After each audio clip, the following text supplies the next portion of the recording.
Thank you for still staying with us here on the AM show, and welcome to AM Businesses, brought to us every Wednesday courtesy EcoBank, the Pan-African Bank.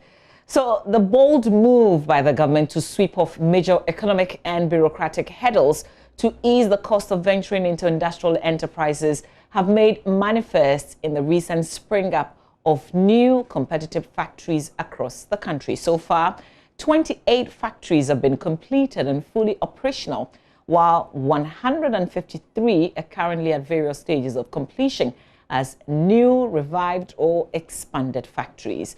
But where are these factories? My colleague Giles Aite was with the Trade Minister's entourage as he paid a working visit to some of the factories.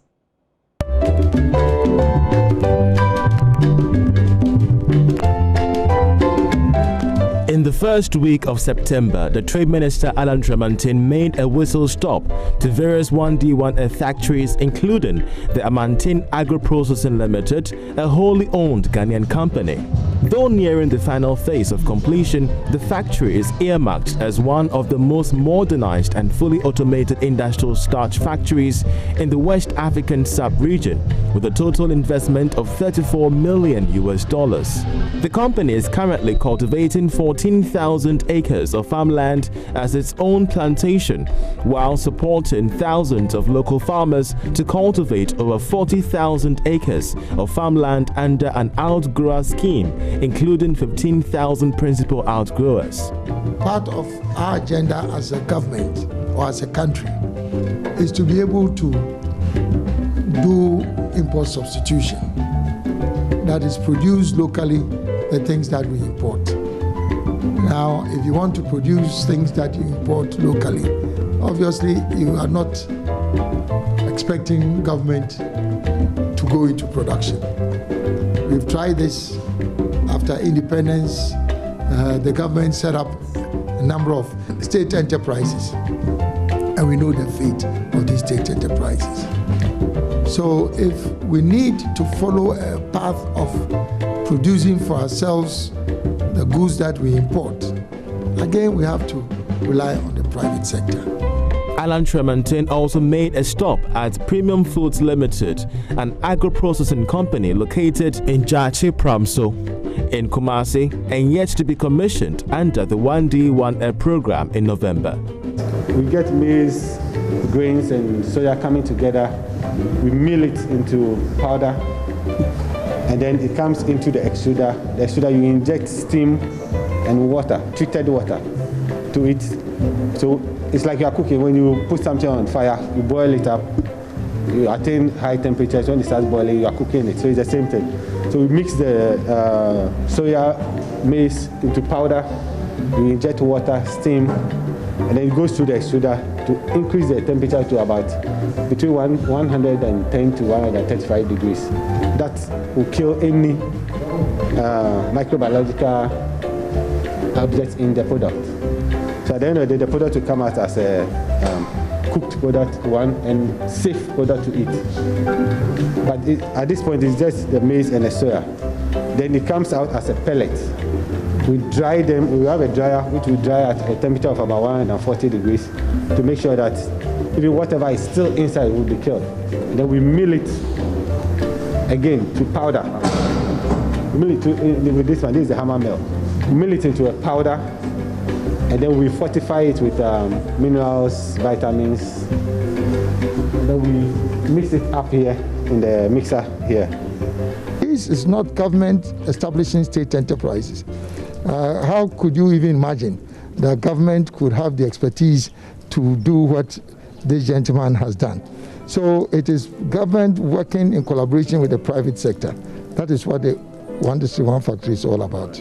The private sector's feedback to the 1D1F program is immense. You could see for yourself the huge investments being injected into various factories across various constituencies, not just to prep up the industrialization agenda of government, but also to help restore confidence in local manufactured products and reduce the larger scale of importation of local raw materials into the country.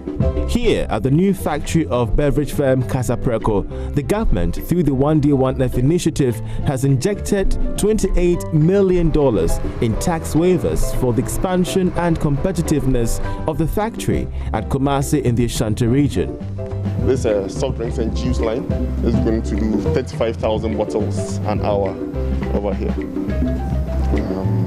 So everything here is fully automated, from the bottling side, the blending side, to the packing side as well.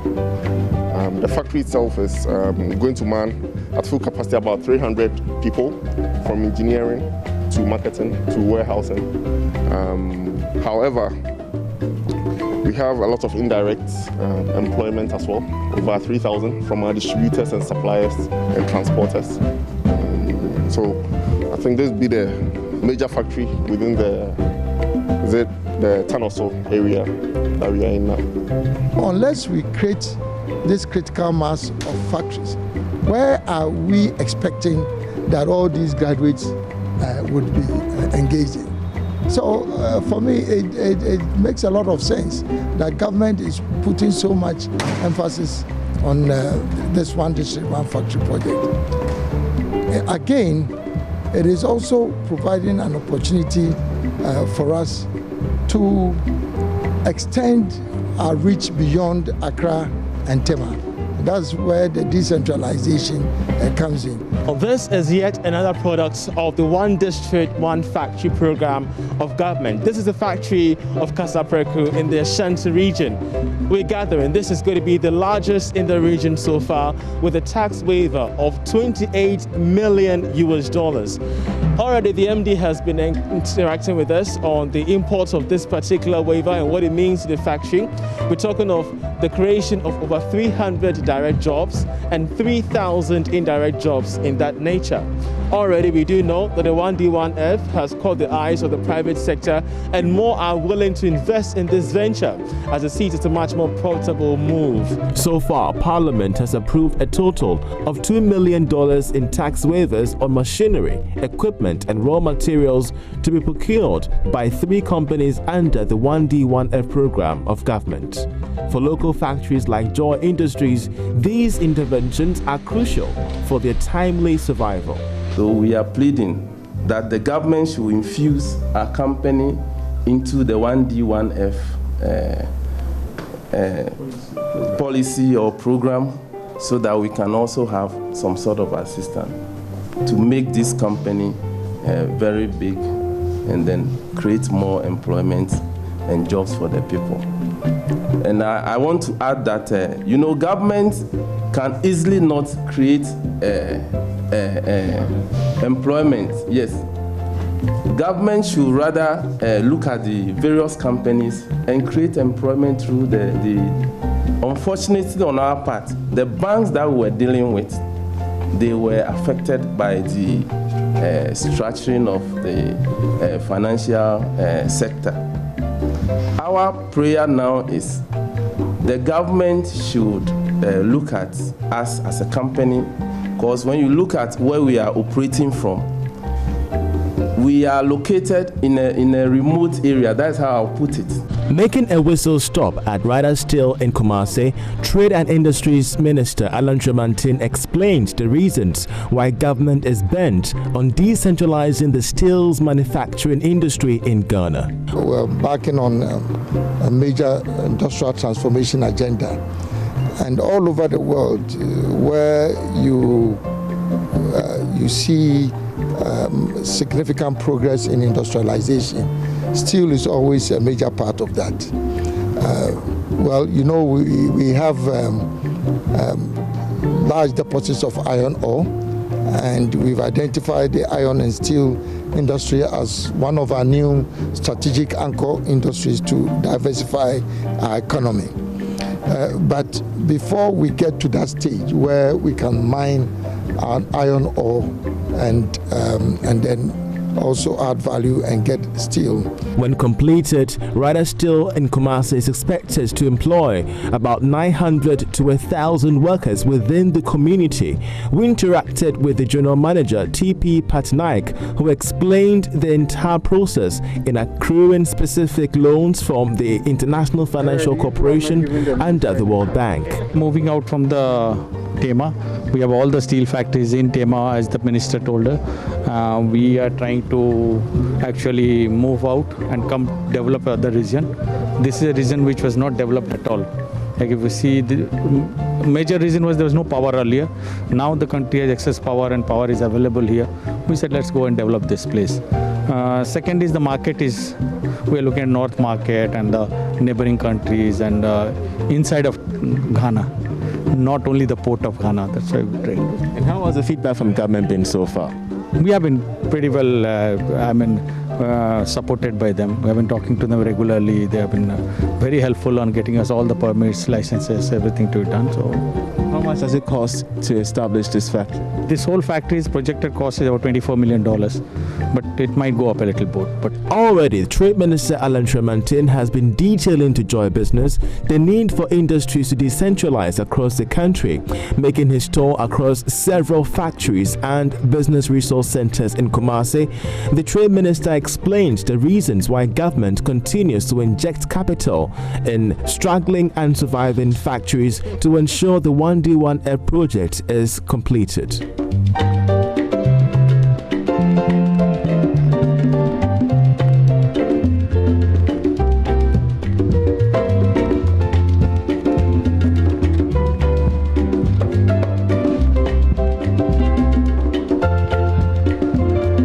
With the 1D1F project steadily gravitating towards agro-processing, there is a measured confidence in Ghana becoming a leading food basket in the sub-region, as risks of food insecurity currently are negligible, considering the Planting for Food and Jobs program, amongst others.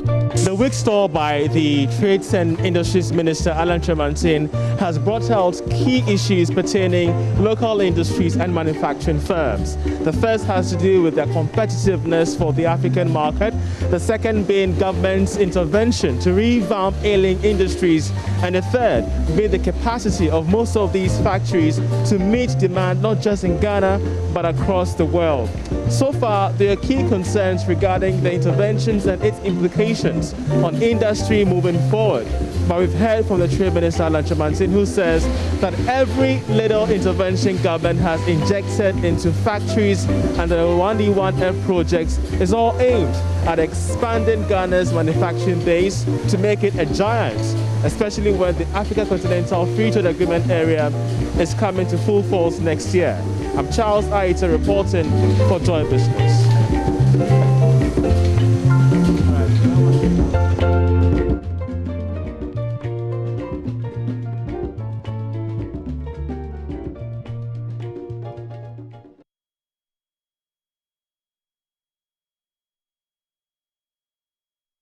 And that's AM Business, brought to us kind courtesy EcoBank, the Pan-African Bank, with a focus on the One District, One Factory, with a tour with the Trades Minister, Charles Aite, bringing us details there. And AM Business is on the AM show every Wednesday, so do make a date and don't miss it.